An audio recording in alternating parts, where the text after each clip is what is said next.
जय श्री कृष्ण, जय श्री राम। वाल्मीकि के मन से वो श्लोक निकला और जब ये श्लोक निकल गया तो उसके बाद उन्होंने क्या किया, उसके बाद उन्होंने पवित्र उस तमसा नदी के तट पर स्नान किया। उसी का वर्णन आज के श्लोक में करते हुए वाल्मीकि कहते हैं, सो अभिषेकम तथा तीर्थे तस्मिन यथा विधि तम एव चिंत्यन अर्थम उपावृत्त स्वई मुनि।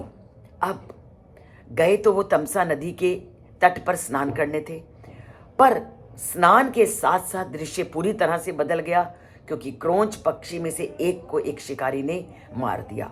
और जैसे ही क्रोंची ने विलाप किया तो उनका जो पूरा वातावरण था वो परिवर्तित हो गया और उनका उस शोक को देख करके उनके मुख से अनेकों वचन निकल पड़े, जिसने कि एक श्लोक का रूप धारण कर लिया। और जब श्लोक निकला और ये दुख के वातावरण में थोड़ी कमी हुई तो उन्होंने क्या किया, सो अभिषेकम तथा तीर्थे, तो उन्होंने उस तीर्थ स्थान पर स्नान किया।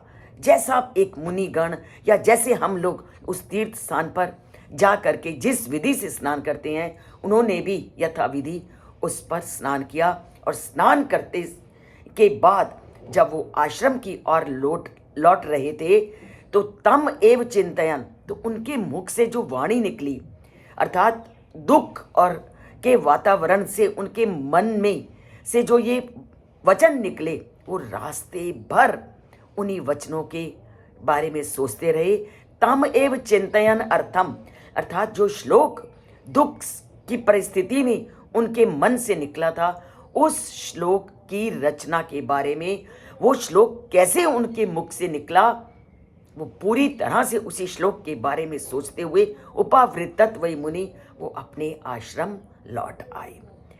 तो उनका शोक श्लोक में कैसे बदल गया, वो उसी श्लोक के बारे में सोचते सोचते आश्रम की ओर लौटे। और आश्रम में लौट करके अब उनका ये चिंतन, उनकी ये विचारधारा क्या रूप धारण करती है, उसे हम कल के श्लोक में जानेंगे।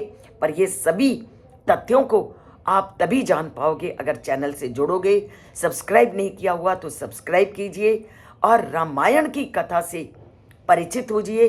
रामायण के संदेश को, उपदेशों को जीवन में ढालिए और पूरी धरती पर रामायण के एक एक श्लोक को प्रतिदिन अपने साथियों के साथ साझा करके रामायण की वास्तविकता से परिचित होएं और अपने जीवन को सार्थक करें।